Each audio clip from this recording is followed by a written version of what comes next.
এই দেশ নাকি অনেক বদলে গিয়েছে, বিমান থেকে দেখলে ঢাকা শহরকে নাকি লস অ্যাঞ্জেলসের মতো মনে হয়।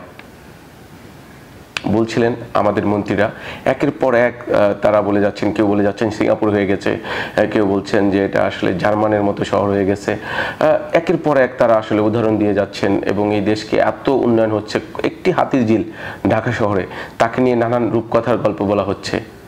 এ যেন আমাদের জসীমউদ্দিনের সেই গল্পের মতো, একটি কুমিরকে বারবার দেখানোর মতো। যাই হোক, সরকারের সমালোচনা করা যাবে না, কারণ উন্নয়নের জোয়ারে দেশ ভাসছে, সুতরাং এসব নিয়ে কথা বলা যাবে না। আমরা সরকারের সমালোচনা করতে চাই না, কিন্তু আমরা পড়তে চাই, আমরা মরতে চাই। আমাদের লাশ কয়লা হয়ে প্যাকেটবন্দি হোক, সেটাই আমরা আসলে দেখতে চাই।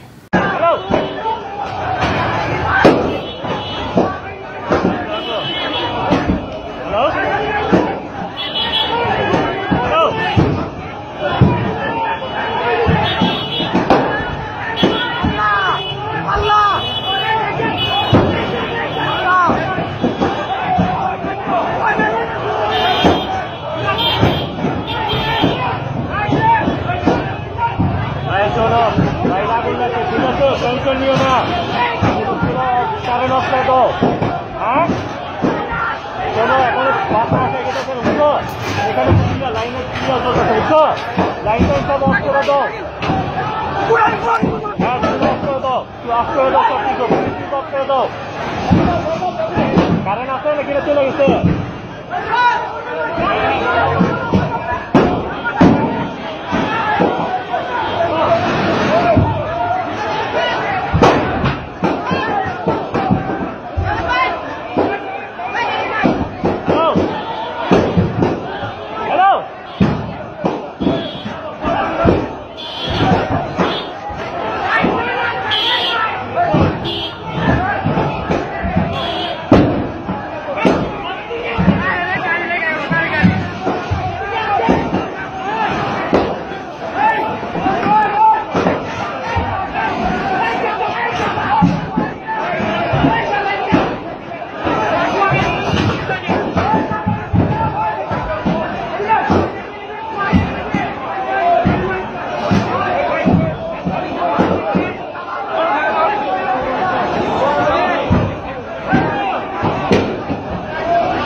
অনেক হইচই হচ্ছে, আসলে অনেক হইচই হচ্ছে সামাজিক গণমাধ্যমে, টিভিতে টিআরপি বাড়ছে, নিউজ অনেক হচ্ছে। গত এক সপ্তাহের নিউজ যদি দেখি, হসপিটাল, সেখানে অনেক আগুন জ্বলল। শিশু ওয়ার্ড থেকে বলা হচ্ছিল যে ত্রুটিপূর্ণ বৈদ্যুতিক শর্ট সার্কিট থেকে আগুন।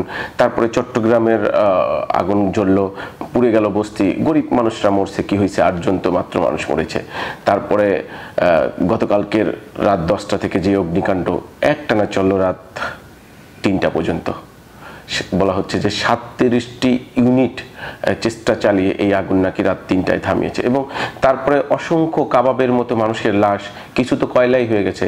বলা হচ্ছে যে এই 100-র মতো যে মানুষের লাশ ছড়িয়ে ছিটিয়ে পাওয়া গিয়েছে, তার মধ্যে 30 জনেরকে আসলে শনাক্ত করা সম্ভব, বাকিগুলো কয়লা হয়ে গেছে। তাদের আসলে চীনে অন্তত স্বজনদের কাছে এই লাশগুলো দেওয়ার মতো কোনো ব্যবস্থা নেই। হয়তো যদি ওটাকে কি বলে যে গবেষণাগারে পরীক্ষা করে হয়তো তাদের আত্মীয়দের কাছে এগুলো শনাক্ত করা যেতে পারে বা দেওয়া যেতে পারে। এই যে পুরে কাবাব হওয়া মানুষের লাশ, এইটা কি নতুন?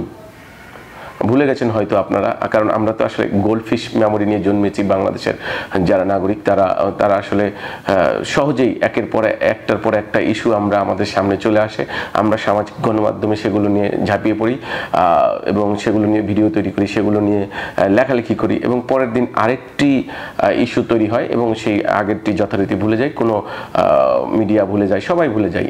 না হলে 124 জন মানুষ যখন পুড়ে কয়লা হলো নিমতলির এরকমই একটি দুর্ঘটনায়, কেমিক্যাল বিস্ফোরণের ঘটনায়, একটি বিয়ে বাড়ির থেকে অগ্নিকাণ্ডের সূচনা হয়েছিল আপনারা জানেন, এবং কেমিক্যাল বিস্ফোরণে পুরো এলাকাটি আসলে নিমতলি হয়ে গিয়েছিল একটি জাহান্নাম। গতকালকায় যেটি চকবাজারের আশেপাশে যেটি হয়েছে, এবং মানুষের লাশ ছড়িয়ে ছিটিয়েছিল সারা নিমতলি জুড়ে।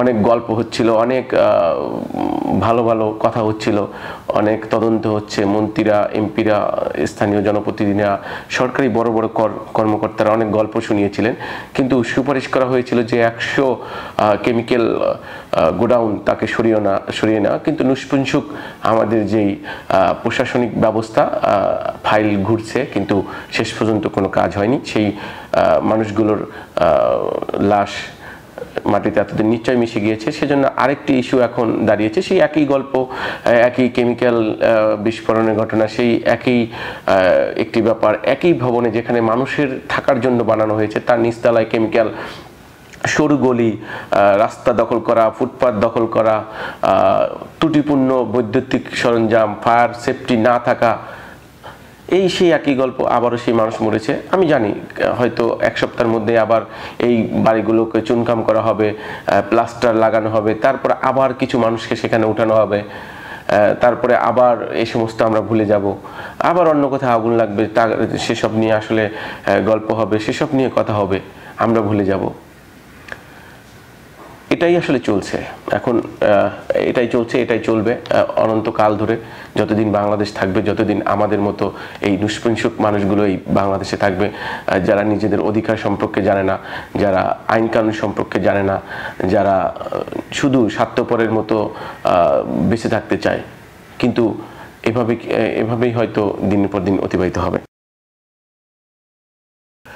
সামাজিক গণমাধ্যমে যেসব ছবি আপনারা দেখছেন, সেগুলো দেখে মনে হচ্ছে যে এটি আসলে আফগানিস্তান বা যুদ্ধ বিধ্বস্ত কোনো দেশের কোনো ভবনের ছবি বা কোনো এলাকার ছবি হয়তো, কিন্তু দুঃখজনক, ভয়ঙ্কর নির্মমতা যে এটি আমাদেরই দেশের দৃশ্য। এবং আজকে শিল্পমন্ত্রী বলেছেন যে চকবাজারের ওই অগ্নিকাণ্ডের আশেপাশে নাকি কোনো কেমিক্যালের কোনো গোডাউন ছিল না বা নেই। প্রশ্ন উঠতে পারে, জনাবপন্থী আপনি সারা রাত কি ঘুমিয়েছিলেন? মিডিয়া যে সারা রাত দেখালো, তারপরে ওখানকার যারা ফায়ার অফিসার আছে তারা যে সারা রাত লাইভে প্রচার করলো যে, এবং আমরা দেখলাম যে একের পর এক ড্রাম বিস্ফোরিত হচ্ছে, এই মন্ত্রী আপনি তাহলে কোথায় ছিলেন? প্রশ্ন তো করাই যেতে পারে। আর আমাদের মন্ত্রীরা ফাউল কথা বলার জন্য এত বেশি বিখ্যাত হয়ে গেছে, আসলে তাদের সম্পর্কে কথা বলতেও আমার আসলে ঘৃণা লাগে, লজ্জা হয় এদের আসলে, যে এদের মানসিক অবস্থা। আমি আসলে কোনো মন্ত্রীদের নিয়ে আসলে কথা বলতে চাচ্ছি না, আমার সেই রুচিও নাই। দুর্ভাগ্যজনক এই ঘটনায় যারা নিহত হয়েছেন এবং যারা আহত হয়েছেন, সবার প্রতি গভীর শোক প্রকাশ করছি, গভীর মর্মত্ব বোধ করছি। এই ঘটনার থেকে আমরা যেন শিক্ষা নিতে পারি, আমরা যেন আর কোনো অনাকাঙ্ক্ষিত মৃত্যুর দিকে না যাই, আমরা যেন নিজেরা সচেতন হই এবং যার যার দায়িত্বটা ঠিকঠাক মতো পালন করি। এরকম কোনো ভবন তৈরি করার আগে যেন চিন্তা করি যে এখান থেকে মানুষ যদি অগ্নিকাণ্ড ঘটে তাহলে বের হতে পারবে কিনা, ফায়ার সেফটি লাইন যথাযথ আছে কিনা, এই যে গলি, সেই গলিগুলোতে আসলে ফায়ারের গাড়ি আসতে পারবে কিনা, নগরের যে সমস্ত জলাশয় ভূমিদস্যুরা গিলে ফেলেছেন সেই জলাশয়গুলো যেন পুনরুদ্ধার করা হয়, এবং ফায়ারের হাইড্রো লাইন যেটা আছে অনেক বহির্বিশ্বের অনেক রাষ্ট্রে আছে, সেগুলো যেন ঢাকাকে স্থাপন করা হয়, যাতে আগুন লাগলে মানুষ সেখান থেকে পানি সহজে নিতে পারে। এবং একই সঙ্গে মানুষ যারা নাগরিক আছেন তারা সচেতন হবেন এমনটা প্রত্যাশা করি। আশা করছি এই ধরনের ঘটনা আর ঘটবে না। ভালো থাকবেন সবাই, নিরাপদে থাকবেন, সবার জন্য শুভকামনা। খোদা হাফেজ।